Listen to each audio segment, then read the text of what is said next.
en lui disant ouais tu marches et Allah il va t'envoyer la foudre et tu vas tartar. Il me l'a dit, Wallah il m'a appelé miskin, peureux comme ça, de peur. Il m'a dit est-ce que c'est vrai que je risque un jour dans la rue, je pète, j'explose? Qui t'a raconté ça? Il m'a dit ouais mon père il m'a dit si tu désobéis, Wallah tu vas avoir les pires malédictions qu'à. Je dis naam. Je dis ta vie Wallah elle sera foutue. Wal'aïdou billah.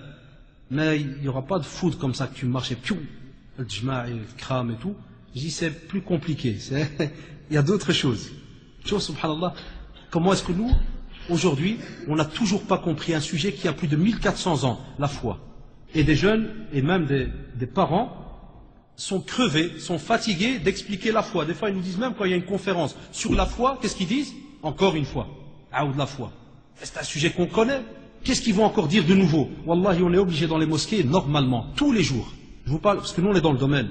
On voit ce qu'il y a à l'intérieur de la communauté. On est obligé tous les jours de parler de la foi. Même si l'imam doit venir 5 minutes. Rappeler c'est quoi la foi. À la maison, la même chose. Mais dommage. On a toujours des excuses. Et celui alors qui a une certaine foi, quand elle a été travaillée depuis qu'il est petit, Wallah, dès qu'il arrive à un certain âge, subhanallah, on le remarque automatiquement, il va commencer à leur arriver à cette bonté, à des stades. Il y a des degrés dans la foi, où il va commencer à adorer Allah subhanahu wa ta'ala, et vous connaissez la phrase très connue, comme si Allah subhanahu wa ta'ala le voyait. Et même si toi tu ne le vois pas, sache qu'il te voit, subhanahu wa ta'ala.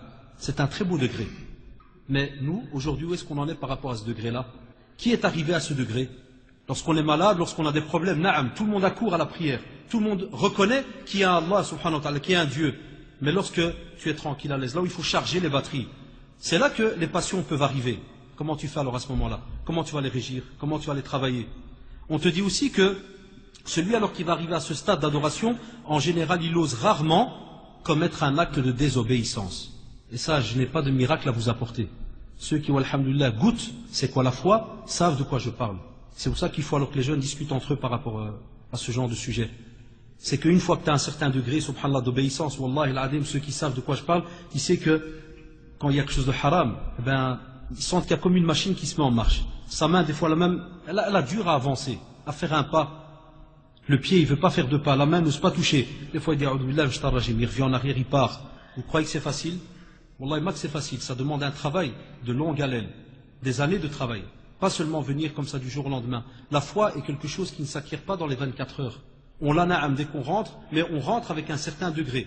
Lakin, ça demande alors un travail, ça demande une recharge. Si déjà au temps du prophète, sallallahu alayhi wa sallam, vous avez le compagnon, radiallahu anhu, Hamdallah, qui savait et qui sentait, il savait qu'il était musulman, alhamdulillah, mais il sentait que sa foi, il y avait un problème. Et il va oser dire à Abu Bakr, radiallahu anhu, que nafaqa Hamdallah, il se sentait, subhanallah, hypocrite, il y avait un problème là quelque part, ça ne va plus.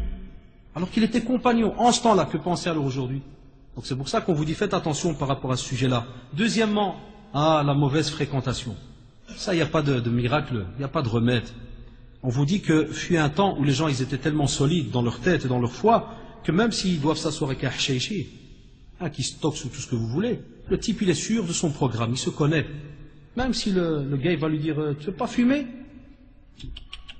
Je ne me suis pas assis avec toi pour 3 heures parce que j'ai besoin de 2-3 petites minutes pour te faire un petit rappel puis au revoir. Et si tu veux qu'on fasse une bonne soirée, viens chez moi à la mosquée par exemple. Il n'y a pas de problème. Mais comme ça, dans un coin de rue, avec une cigarette ou autre, ou en train de fumer quelque chose de haram, déjà la cigarette elle est haram, rajoute les autres sauces qu'on met dedans, c'est pire encore. Non, je ne vais pas te faire ce plaisir pour rester avec toi et te faire croire que tout va bien. Et un frère, wallah, et encore tout à l'heure, un collègue, il me racontait, il me disait, quand lui, avant, il écoutait ces sujets sur la fréquentation, il me dit, subhanallah, il me dit, j'avais un ami, encore tout à l'heure, il voyait le sujet, il me dit, j'avais un ami, on l'étudiait ensemble, il était même parmi les meilleurs élèves qu'il y avait. Et il parlait des études dans le domaine religieux, parmi les meilleurs élèves. Il me dit un jour, il a quitté, et il a été dans une école, bien spéciale. Il y a tous des ninjas. Oui, vous savez, il y a beaucoup de styles d'école ici à Bruxelles, il y a différentes marques. Oui, mais là, il était dans une école bien spécifique. Il me dit, je me suis dit, non, il ne va jamais avoir de problème, c'est insolide. Il m'a dit, subhanallah, quand je l'ai revu après un certain temps, il me dit, wallah, je ne l'ai pas reconnu.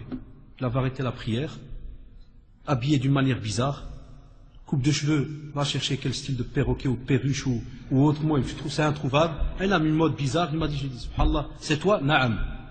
Il m'a dit, c'est là que j'ai eu la preuve en pratique que la fréquentation, même si certains se croient solides, si le prophète sallallahu alayhi wa sallam en a parlé il y a 1400 ans et nous dit, faites attention, par rapport à ceux que vous allez donc fréquenter. Pourquoi? Parce que lorsque tu fréquentes quelqu'un, tu as deux solutions. Le prophète sallallahu alayhi wa sallam a donné deux styles. Vous vous rappelez, on les a rappelés 1000 fois dans les traditions. Soit celui qui vend du parfum, soit le forgeron. Si tu vas chez un ami qui fait que de la mécanique, tu vas toujours à son garage. Comment tu sors de là? Quoi qu'il arrive, il y a des taches d'huile, cada et autres, quoi qu'il arrive.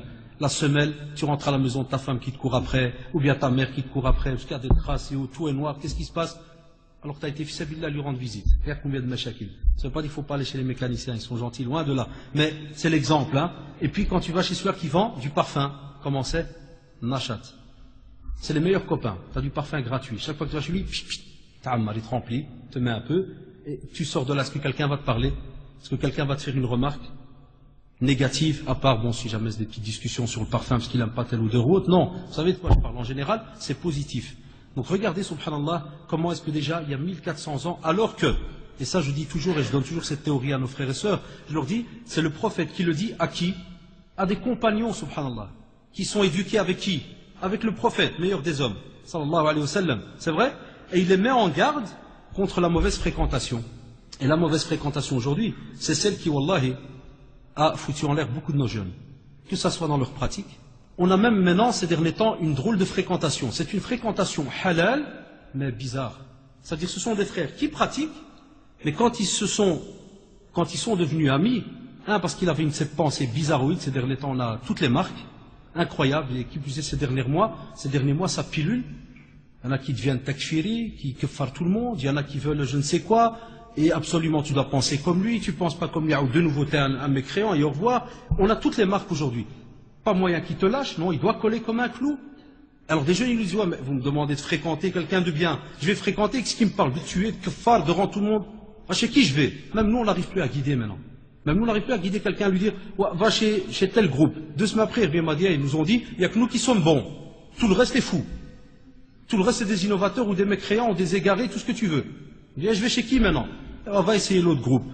Ah non, c'est comme ça que ça marche. Non, hashalillah. On n'a qu'une religion. Donc la fréquentation, c'est aussi même des fois, quand on a affaire des fois à des personnes, même s'ils pratiquent, il peut arriver que parce que tu ne connais pas grand-chose, c'est pour ça que j'ai dit la foi, d'abord apprendre un peu sa religion. Aller dans des centres connus et autres pour apprendre, pour voir un peu, tiens, qu'est-ce qui se dit en religion? Quelles sont les limites que j'ai?